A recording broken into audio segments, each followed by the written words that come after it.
Welcome. Thank you for joining us this evening, whether you're here in person or with us on Zoom. We do want to welcome you to the Traverse Area District Library this evening. We do want to let everyone know that this evening's presentation is being recorded in its entirety. So Aaron's presentation, and we will have any questions and answers just so that everyone's aware that you are being recorded when that happens. So I'd just like to give everybody a heads up, but it also does make this information available for you to come back to and refer to at another time or to share with others. And it will be accessible by the middle of next week, I would say, on the library's YouTube channel, which is Tattle Not Just Books. So please be sure to look for it there if you'd like to share it with anyone else. And so I would like to welcome this evening Erin Gray from Munson Hospice Services, who is here this evening to talk to us about bereavement and grief support services that are available here to us locally. So thank you, Erin, for being with us today. Thank you, Melissa. Welcome. I'm happy to be here, which might sound odd because we're going to talk about grief and loss, but I like having these conversations because I feel like as a community, we don't have enough of them because they're hard and they're uncomfortable. So I like it when I can talk about it with people because it often brings a lot of relief. So Erin Gray, I'm a licensed professional counselor and certified grief specialist. I'm the bereavement coordinator for Munson Hospice. And I like to mention that part of how I came into this work was the loss of my mom about 5 years ago. And if you had asked me 10 years ago if I'd be doing this work, absolutely not. It was just not something I was interested in. And then when I did lose her and was surprised that even as a counselor, I wasn't suddenly adept at managing grief and loss, I started to learn a lot and really appreciated the approach that people took with me and wanted to be able to give that gift to others.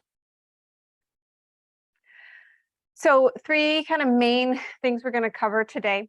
We're going to first talk about some common misconceptions of grief. We're also then going to talk about lesser known symptoms and then how to help. And I know I really want to get to the how to help part, but I want to do the 2 other pieces because I think when we know a little bit more about grief and understand it better, that's what really ultimately allows us to help. So this is probably the most common misconception. A lot of people think that there are specific stages and a correct way to grieve. This started because of Elizabeth Kubler-Ross wrote a book about the stages of grief. That was actually written for people that were actively dying. However, people that were grieving started to use it as well, but they'd get really confused and frustrated because their grief wasn't following those stages. So the truth is, there are no stages. There's no handbook. There's no right way to grieve. The right way to grieve is anything that brings you comfort, that doesn't hurt you or somebody else. I mean, ultimately, if you can find the smallest bit of comfort in something, I would say do it. The next one, a lot of people talk about needing to get over their grief. Oh, I'll be over it soon. Oh, she just needs to get over this. Nope.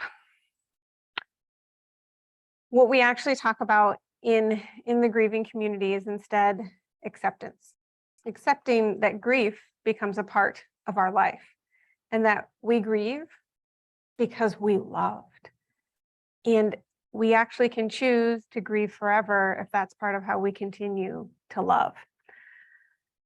A lot of what we talk about in our classes and our groups is how can I create a relationship with grief? If grief is going to be in my life, I'd rather it not be this really overwhelming presence that I dread.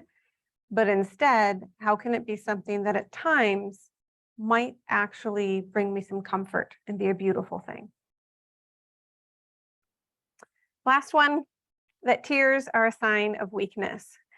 This happens a lot when, so someone might bring up a loved one with someone who's grieving, and that person who's grieving starts to get tears in their eyes.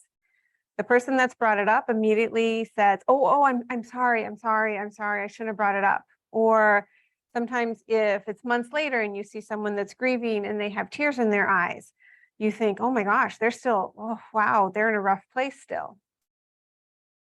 No, tears are a natural, normal, healthy response to loss. When I call someone and do a call, if they start crying right away, I actually think I'm doing my job well. I just created an outlet for them. I'm giving them the opportunity to cry. And they release stress hormones. So actually in the tears, that's what they found. In the makeup of tears, there are stress hormones. So when you cry, you are actually releasing stress out of your body. Okay, lesser known symptoms of grief. The first one we're going to talk about is cognitive symptoms, because these are the ones probably most people are not aware of. And I will tell you, when I was grieving, I thought there was something wrong with me. I mean, my mom died at a young age, so here I start thinking maybe there's something wrong with me now. Pretty significant memory loss issues, just tip of the tongue phenomenon, that feeling when you're like, I got to remember to pay that thing for the house. We bought the house, we have a thing, it's the thing, the mortgage. It's a word you use all the time. You know the word. This is not a complex word. But when we're grieving, we experience this a lot. And it just has to do with the different parts of the brain that are activated. There can also be confusion, difficulty with passage of time, meaning not being kind of sure when something happened. Was that just yesterday or was that last week? Having a poor attention span, difficulty reading, all of these things are actually very common, but people are quick to kind of dismiss them as something else. I love this quote. The woman who said it, she actually wrote a book all about the anatomy of grief. And it's a bit of a textbook. It's not technically a textbook, but it's got more that flavor to it. So I don't necessarily recommend it as often. But it's all about our body's physical response to grief. No matter the circumstances of a death, whether the death is expected or not, the brain struggles both to process and to resist the message of death and the reality of its aftermath. So for the brain, our brain is a computer. If we take out all the emotional part, the brain needs to understand this reality.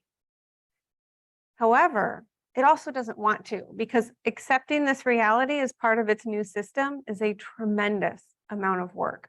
So our brain is working both to accept this as the new truth, while also to resist it, because for it to be true means a lot just in terms of data and what the brain has to process, and also the emotional overload it's going to give the system.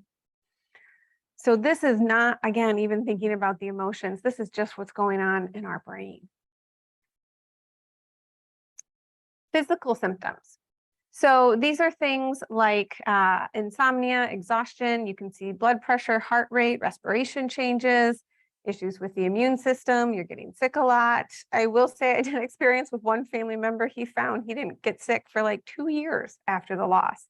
I wish I was him. I had the opposite response. I got everything. Appetite, digestion. Some people just have a lot of issues eating. Other people can't stop. They find it very comforting. The one with blood pressure, heart rate, respiration, one of the things that they found is, so what they do know is people in our lives that we know and are comforting to us, they have a calming effect on our heart rate and respiration. So they are a constant, it's soothing. So it makes sense that after a loss, people suddenly start to have issues with these things because this constant is now gone. So there's so many cues in our body that we are just not even aware of, and that is then in turn affected by grief and loss. Emotional symptoms. So again, I'm trying to focus on the lesser known ones rather than ones we're all aware of. Consistently tearful. This does not mean there's something wrong with someone who's grieving that's consistently tearful. Even you can bring up a happy memory and tears come. That's okay. They could start laughing and they start crying. It's okay. They're just consistently tearful. They are right on the edge of emotions all the time. It doesn't mean that they're depressed. They could be, but it doesn't mean they are. Anxiety and fear. this is so common and people don't realize it has to do with their grief. There can be a lot of new anxiety around social situations. One, because you're entering a social situation without your person. Two, the questions you may be asked and not wanting to have to answer them. So there's a lot of anxiety and fear that comes up when suddenly a constant is lost in our lives. It just makes everything feel a little unstable. So tasks that were normally easy and fine may suddenly make us anxious. Or even a fear of getting injured, death, having an illness, all of that stuff is really actually quite common. An emotional symptom is difficulty with basic tasks. And why this falls under emotional symptoms is because it's our emotions that keep us from doing basic tasks often. It can also be the exhaustion, but it could be something that we don't want to do because it reminds us of our person. We just don't want to do it. We don't want to go to the grocery store because we're going to see all their favorite foods. We don't want to do the laundry because we might lose their smell. Maybe they were the ones that always did the laundry.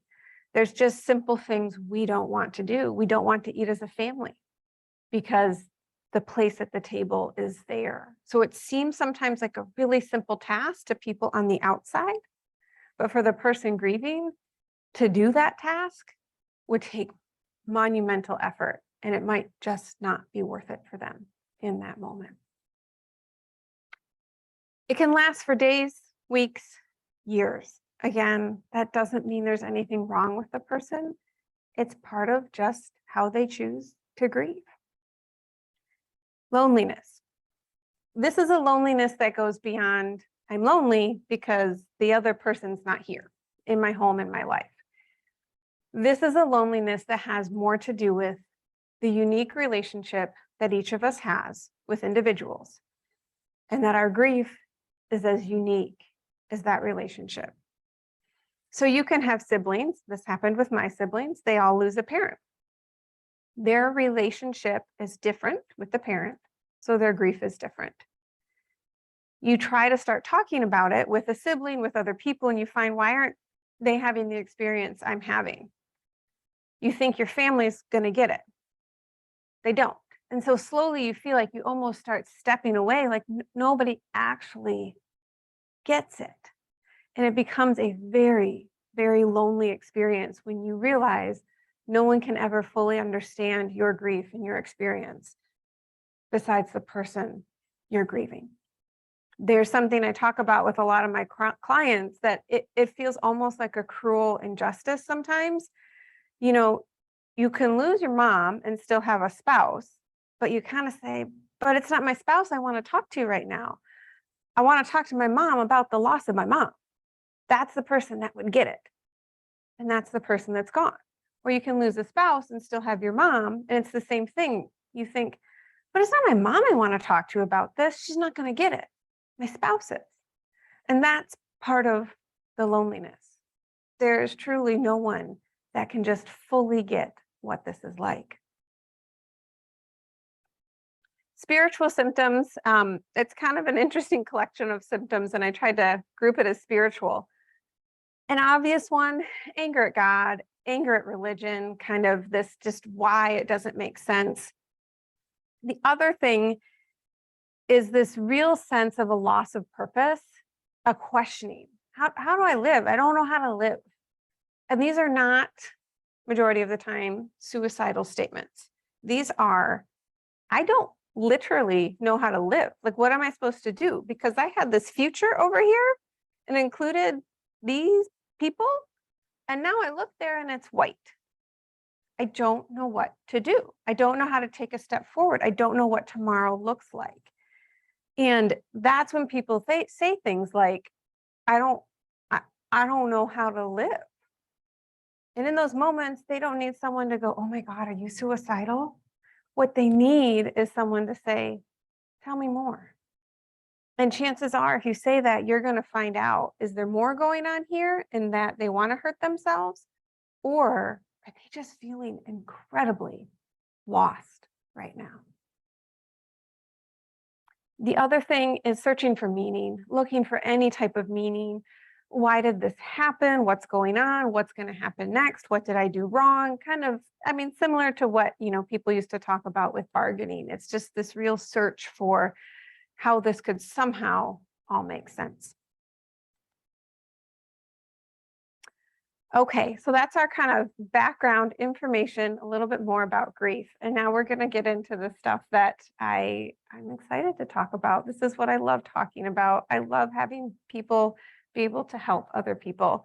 And we're going to start with a really, really wonderful little video.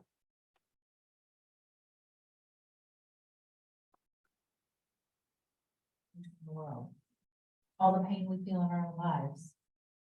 And why does it seem like our best efforts to help somebody feel better always backfire? I've been studying intense grief and loss, baby death, violent crimes, accidents, suicides, and natural disasters. And I've learned something really interesting. Cheering people up, telling them to be strong and persevere, helping them move on, it doesn't actually work. It's kind of a puzzle. It seems counterintuitive, but the way to help someone feel better is to let them be in pain. This is true for those giant losses and the ordinary everyday ones.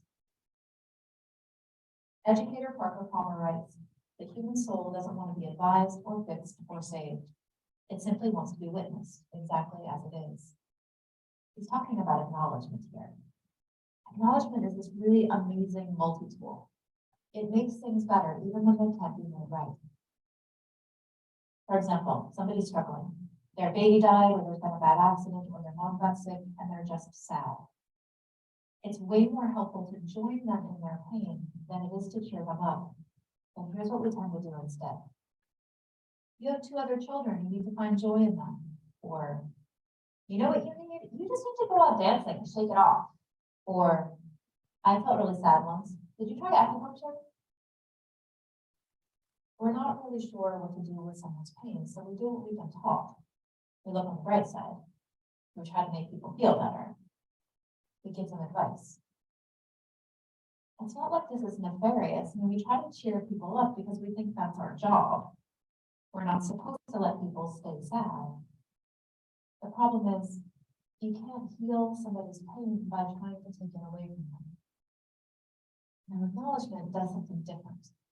When a giant hole opens up in someone's life, it's actually much more supportive to acknowledge that hole and let pain exist. It's actually a radical act to let things hurt. It goes against what we've been taught. In order to really support you, I have to acknowledge that things really are as bad as they feel to you. If I try to cheer you up, you end up defending yourself and your feelings. If I give you advice, you feel misunderstood instead of supported. And I don't get what I want either, because I wanted you to feel better. It's pretty rare that you could actually talk somebody out of their pain. Rarely does the admonishment to look on the bright side actually heal things for someone. It just makes them stop telling you about their pain. It's so tempting to try to make things better. When somebody shares something painful, it's much more helpful to say, I'm sorry that's happening. Do you want to tell me about it? To be able to say, this hurts, without being talked out of it, that's what helps. Being heard helps. It seems too simple to be of use, but acknowledgement can be the best medicine we have. It makes things better, even when they can't be made right.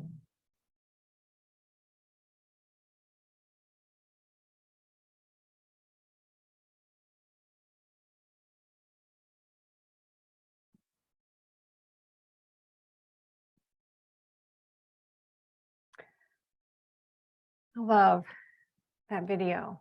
And what it essentially tells us, in some ways, it's not hard to support someone who's grieving, but it can be really uncomfortable. And so it's a willingness to be uncomfortable. Let them feel and bear witness to their grief.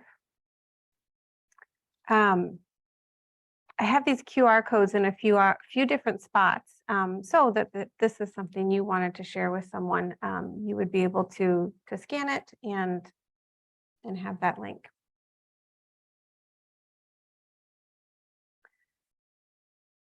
Just listening is one of the greatest gifts you can give.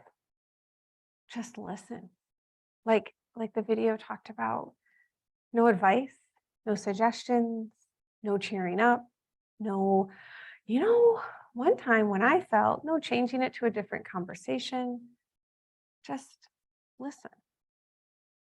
However, I know if you're here, you probably want some ideas that are a little more specific. And how do I get someone to talk? What do I do? What do I say? What do I say when I call them on the phone? Here's some options. I just wanted to check in and let you know I've been thinking about you. It can be that simple. Will you tell me a story about her? One of my favorites. When I entered the bereavement program, this was one of the first questions I was asked, and my heart burst with joy. So often I was asked about, how did your mom die? What happened? Which, I mean, honestly, I was happy to tell that story as well, because I wanted to talk about her.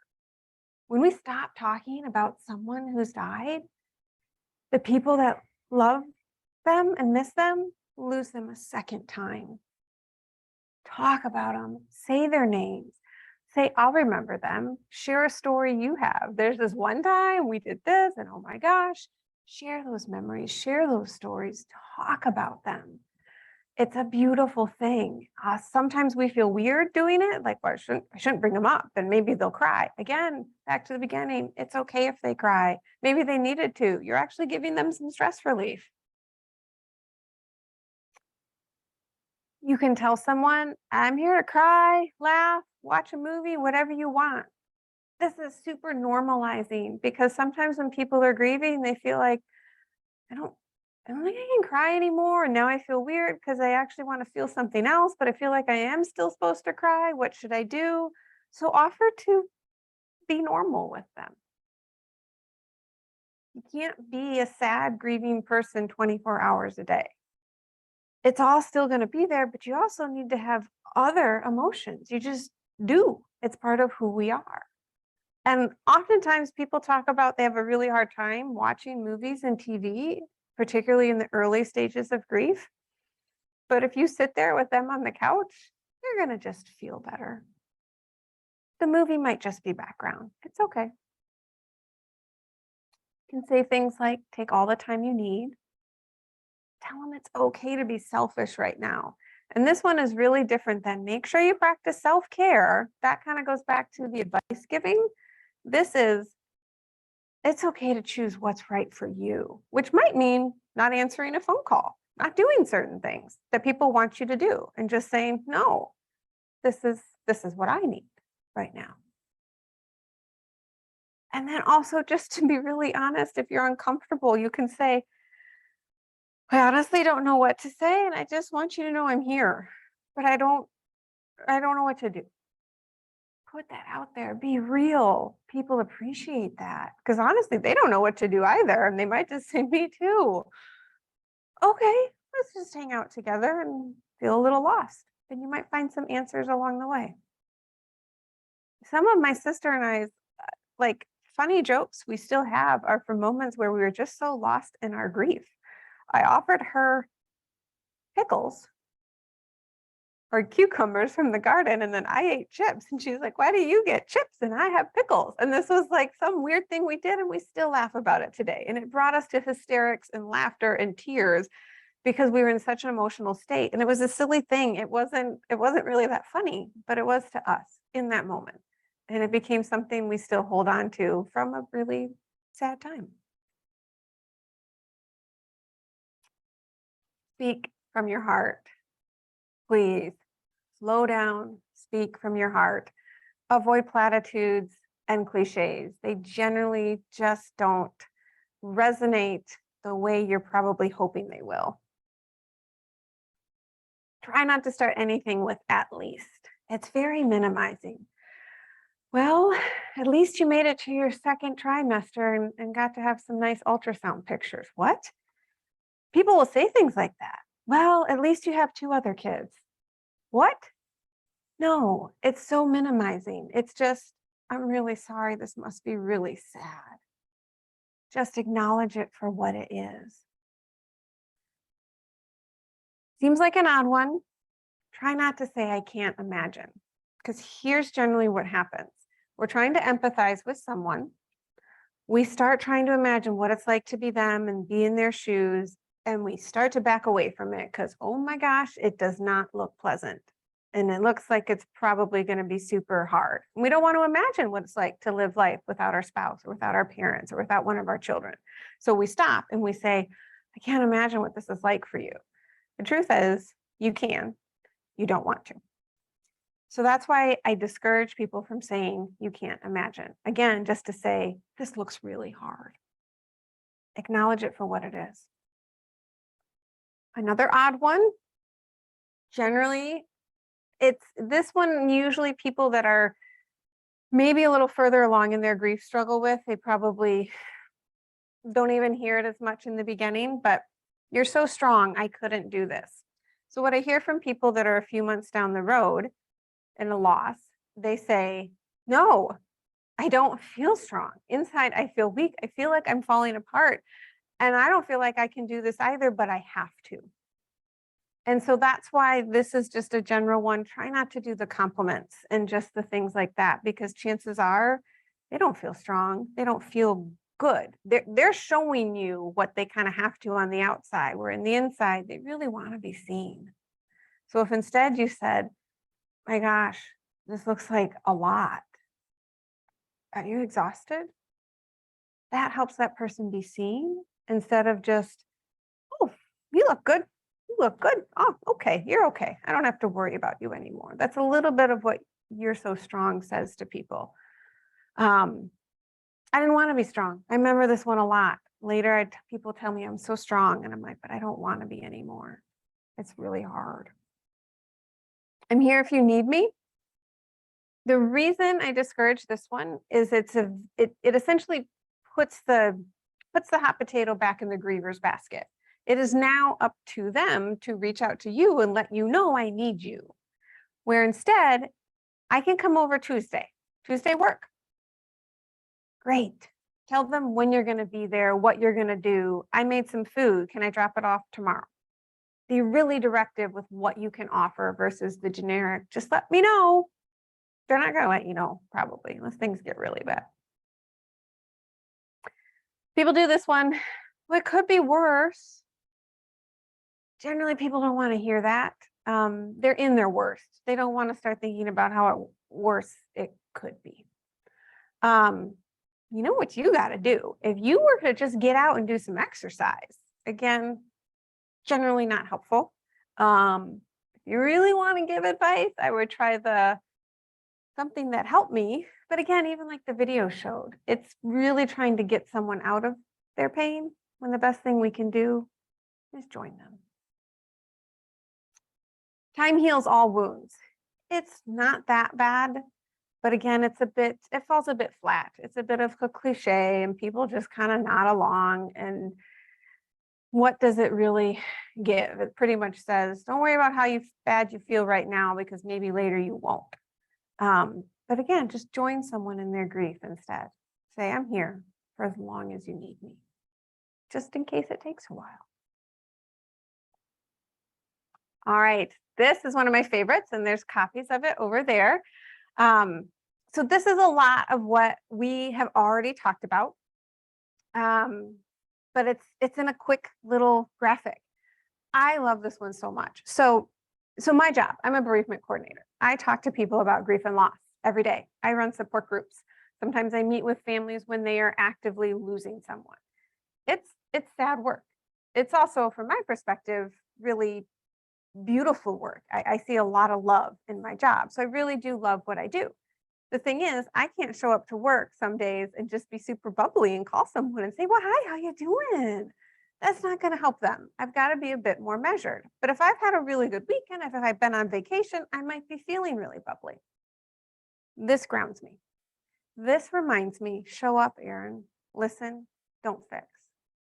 I don't need to change the person I'm on the phone with. I just need to show up for them and listen. So I still use this. I used it a lot when I first started this work. It helped ground me and remind me it's not my job to fix. And I still keep it in a place to see it, because if I'm feeling stressed in my work, chances are I'm trying to fix somebody. And it's not what I need to do. I just need to be present with them. So things on here like don't compare griefs, don't fact check or correct. Now's not the time. Don't minimize. We've talked about that. Try to avoid giving compliments. Again, that pulls them away from what they're feeling. Try not to be a cheerleader. When things are dark, it's okay to be dark. The person might need that. Support them in their dark place. Try not to talk about later unless the person really wants to. Join them there. Don't evangelize what you've done and what works for you. Don't start with solutions. So then, then you're worried. Okay, all these things I can't do. What am I supposed to do? We've got another list. Ask questions. So there were some on the previous slides. Just ask things. Respect their experience. We're not doing any comparison. Remember, this is their grief. Trust your friend. Trust what they're doing and what they're telling you. Mirror their reality. When they say this is really hard, say, yeah, it is. It looks hard. It's not so bad. It'll get better. Generally not helpful. Stay in the present moment with them. Trust their self-care. This is a big one. It might not look like a good idea to you, but it could be bringing them a lot of comfort. Again, back to like the laundry. If they don't want to wash the sheets on their bed, they don't have to wash the sheets on their bed. I get this one a lot because they smell a certain way and they know their person slept on that side of the bed. So they get to keep it that way. That's part of their self-care. They don't want to do it. They don't have to. We don't know why they might be choosing to do different things. Get consent. Goes back to the laundry again. This is such a great example. I heard about this one time. Really helpful friend came over and did their laundry. They were so upset because, again, there were things they were trying not to wash because they still held their person's scent.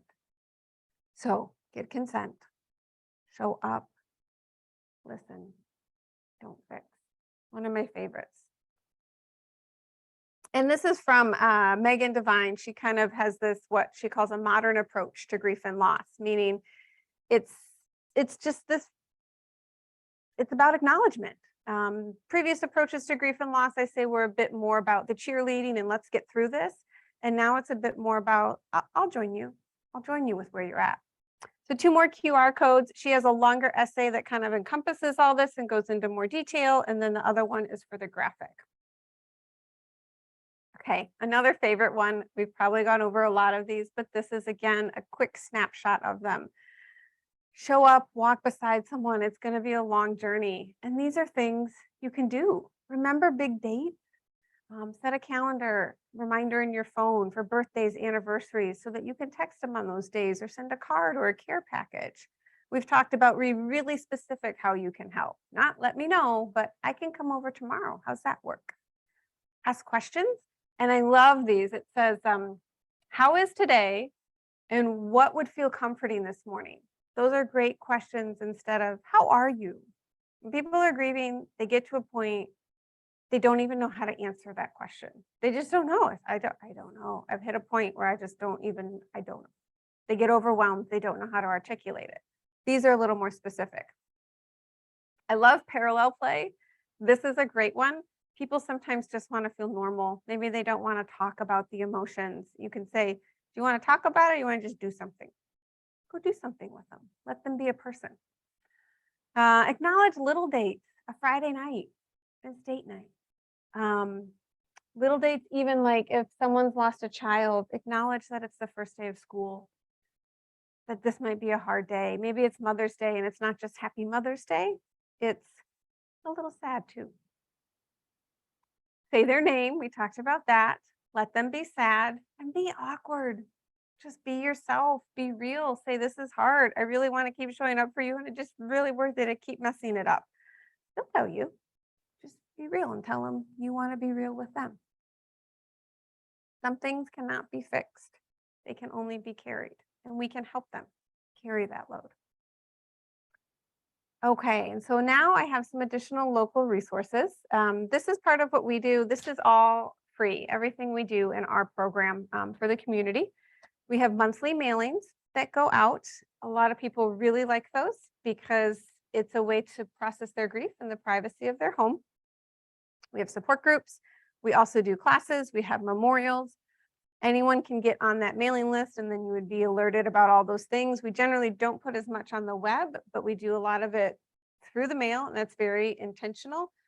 We just find that there are some things people will avoid if they're on the web, but with grief, sometimes when it's tangible, it's something you can touch, it's a little different. So we do a lot more there, but you can always email or call.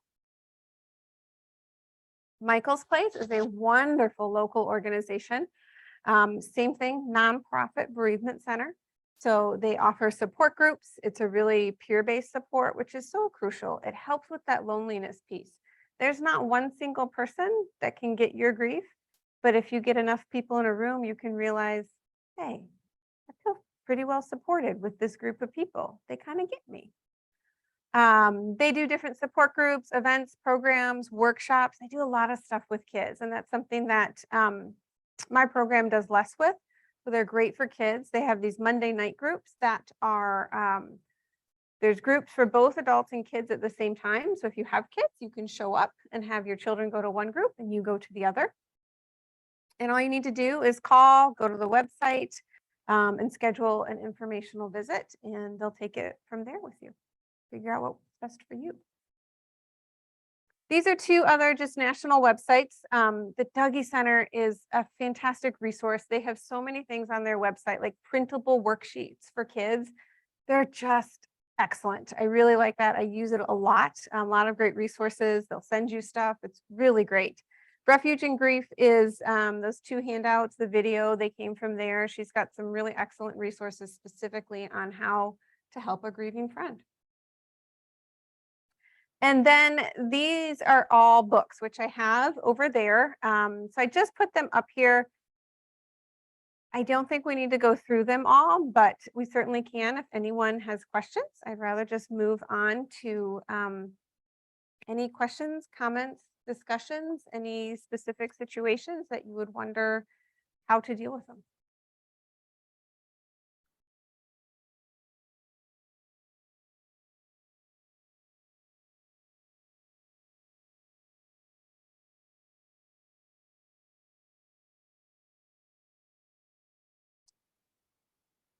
Anyone want to ask about?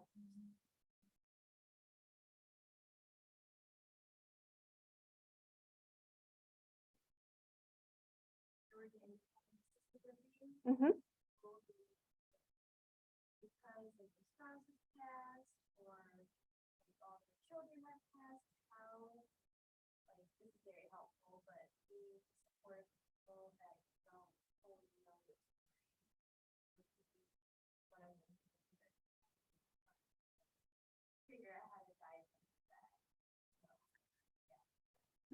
I would say ask more questions. Ask to hear their story. Again, they're going to tell you if it's not something they want to talk about, but chances are they're going to like it. If you said, you keep mentioning this one child that you lost, but how old were they? Do you want to tell me more about that or your relationship with them? And you might find it just opens up a whole world. You could see that they kind of shut down and go, no. Okay, well, tell me more about something you do want to talk about. But I would say, I mean, it's been 5 years and I still love it when someone brings up my mom. I love talking about her. It's like to tell a story about her, to see a picture of her, to hear a story about her. It's a way that she gets to live on, essentially. It's how she now has a presence in my life, even though she's physically absent. So it's just ask questions, ask if there's pictures. Did you have any pictures? Or even that's a great one. If she's telling a story about someone or you could say, what did they look like? And that also gives them that beautiful gift to pull them into their memory and share those details about what they looked like. I had one woman, I remember speaking with her She could barely see. She told me to get out a photo album. She put it up really close to her eyes.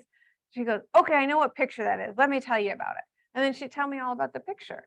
And in a way, I was letting her look at that picture by her telling me about it. So just opening up that door to them is a beautiful thing. Love that you do that. Any other questions?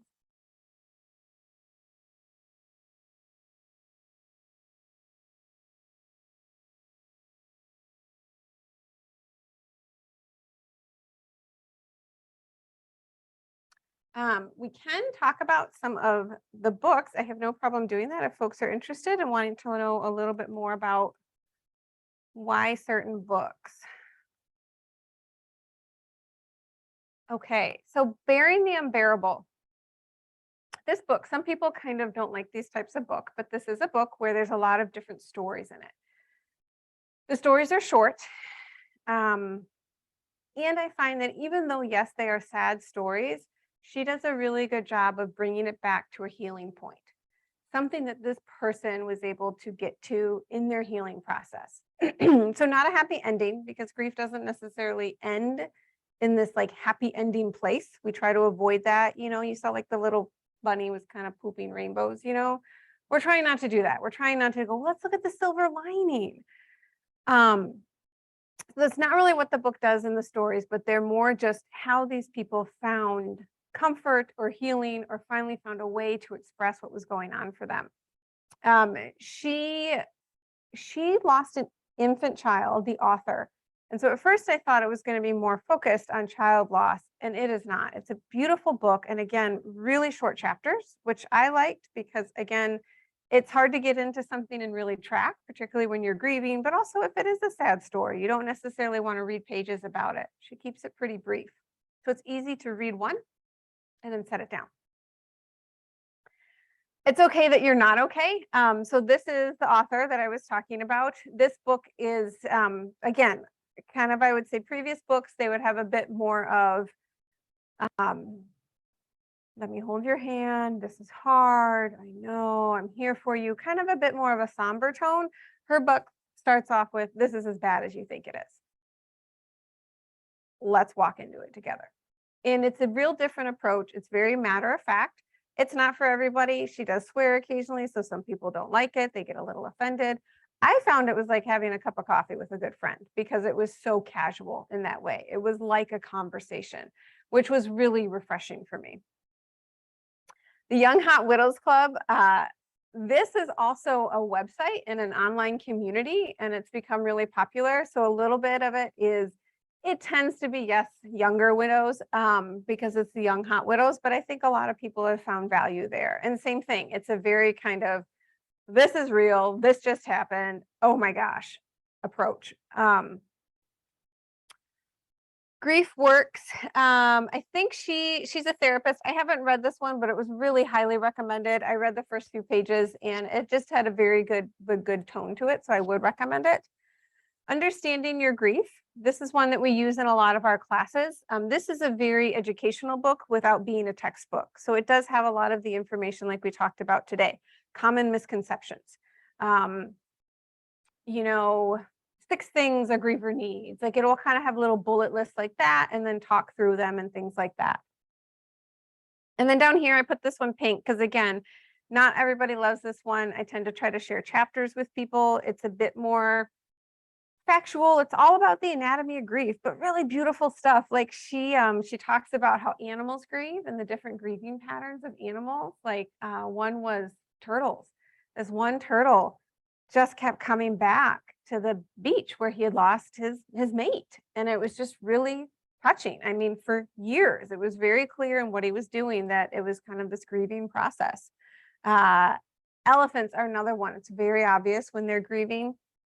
And there's pictures in there about tears and the makeup of grief tears, how they're actually, they look different than other tears.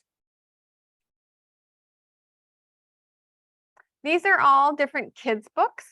My particular favorite is this one. It really works for any relationship, but It's essentially a story that like a parent is telling to their child, saying, wherever you are, my love will find you. And it really can be adapted for anyone. I find it just so touching. It's that thought of, even though I'm gone, my love will find you. My love is there. It's just, I mean, it just talks about like when you see those golden leaves in the fall, the whispering of the wind, all those things. It's incredibly beautiful. The phone booth in Mr. Hirota's garden. This is an interesting one. It was, I think, in Japan, where there was a tsunami like in the 1990s. And this gentleman built a phone booth in his garden with just an old rotary phone and wasn't connected to anything because he missed his, I think his wife. And he would just go and talk to her. It was the phone in the wind, they called it. And people started coming to this phone to use it because it just became this place where you felt like you could talk to your person. I'm trying to see if we can get one for the hospice house. We'll see. This one, Cry, Heart, But Never Break. Technically a children's book, but really is beautiful, beautiful illustrations and a beautiful reminder that even though we don't like having sorrow and loss in our life, it is the counterpart to joy.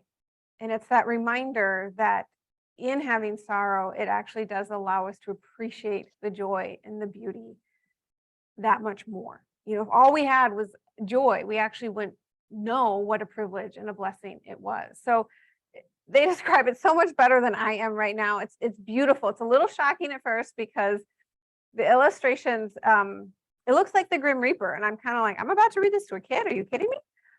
You open it up and it's beautiful because this black figure is deaf. He's coming to the kid's house. Their grandmother is upstairs dying, and they're like trying to give him coffee, thinking, how can we keep him from going upstairs? How can we keep this from happening? And so he tells them the story of joy and sorrow, and they meet two sisters. No, the two sisters are like joy and happiness, and they meet these two brothers like sorrow and anger, whoever, and then they live this beautiful life together. So it's a really, really neat story. And I feel like, yes, it's a kid's book, but it's good for any age. And it's just that feeling of, again, I need to sit in my pain. My pain is okay. I don't like it. It's uncomfortable, but it is mine. Lifetime's Beautiful Way to Explain Death to Children. So this one, it walks through the life of different animals, how they live. I mean, it talks about butterflies, even their different stages, but just that everything has life and death, trees, everything in the world. And then it ends with, and it is the same for us. And it kind of walks through that. The Pond. Oh, this is a sweet story. It's essentially how a family creates meaning and ritual. The father died and he was always going to make a pond. And finally they make a pond together. But of course, people are getting angry about it. It's a process, you know, because everyone's grieving and everyone's having different emotions. But eventually the pond becomes like the thing they all need. They have to leave the house. They make sure they make another pond when they go to the new house. So really beautiful story about how we can connect without necessarily talking. Not everybody wants to talk. They need to do something. And this family made a pond together.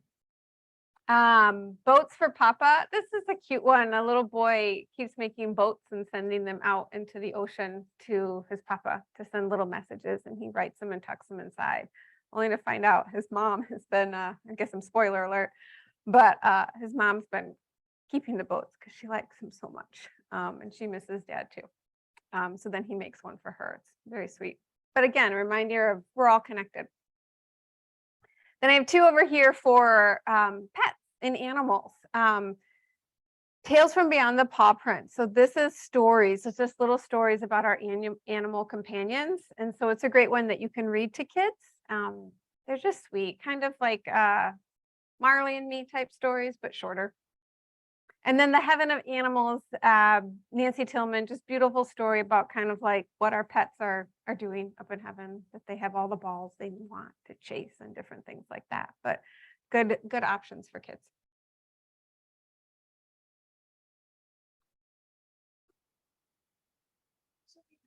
excuse me, two comments from our Zoom audience. We have one person who is also recommending some books. So they found things by H. Norman Wright to be very helpful. Okay. And just wanted us to remind everyone that the library has access to ebooks as well as physical books. And so if you've not used your library card to access Libby or Hoopla, to please let us know and we'll help you out with that, because there are other resources that are available online in addition to what we have here in print as well. And the other comment that we had was someone was just recommending that if you have a loss and you're working with a specific funeral home, a lot of times they have an email service that will give tips and tricks and information about working through your grieving process. And they found those to be helpful from their experience in using a particular funeral home. Yes, they actually will have ones that will send you like a little, just a little something every day. So what I use with a lot of my clients are the like the daily meditation books, where you just find today's date, and it's short. It's very short. Again, reading can be difficult, and so there'll be a little quote, a little description of it, and then an intention for the day. And a lot of funeral homes will actually have a service where they send something like that out every day via email. I've just found a lot of my clients they like the book. They like the thing to hold every morning and touch it and kind of go through the process and mark each day. But it's really nice too, just to get that little thing every morning where you don't have to go get the book. And someone else said they did find the hospice newsletter. So. One of the reasons, thanks. One of the reasons we like that too is, in my experience, we're quick, particularly as we age on, go in our grief journey, we're quick to kind of think we're fine. It's still there. We're still thinking about the person, obviously, but we get a little even dismissive of our own grief. And when that newsletter shows up once a month, you kind of build a little relationship with it. There were days I opened it right up, I dove into it, and there were other days that kind of moved it around my kitchen because I wasn't ready to engage with my grief. And when I did, I made sure I had quiet time to do it. And it's a great way for people to kind of check in with their grief. If they have been avoiding it because there's been a lot going on, okay, let's open this up. And it comes once a month like clockwork. And then we'll also do different memorials. We did, in July, we did our memorial butterfly releases. So for $10, you can get your own monarch butterfly, and you get it in a little envelope, and it's all quiet and hibernating. Then you open that envelope and you get to release them, and we do a whole ceremony. So we try to do different things just to honor people, to come together, to say their names, and just remember that we're not alone, and we don't have to do this alone. There's other people out there that get it and want to know about your person.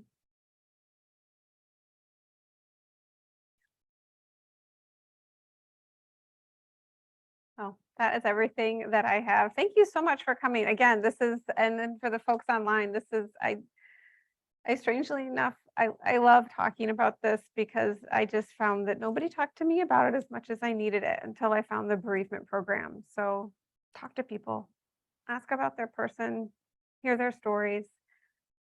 They like talking about them. Thank you.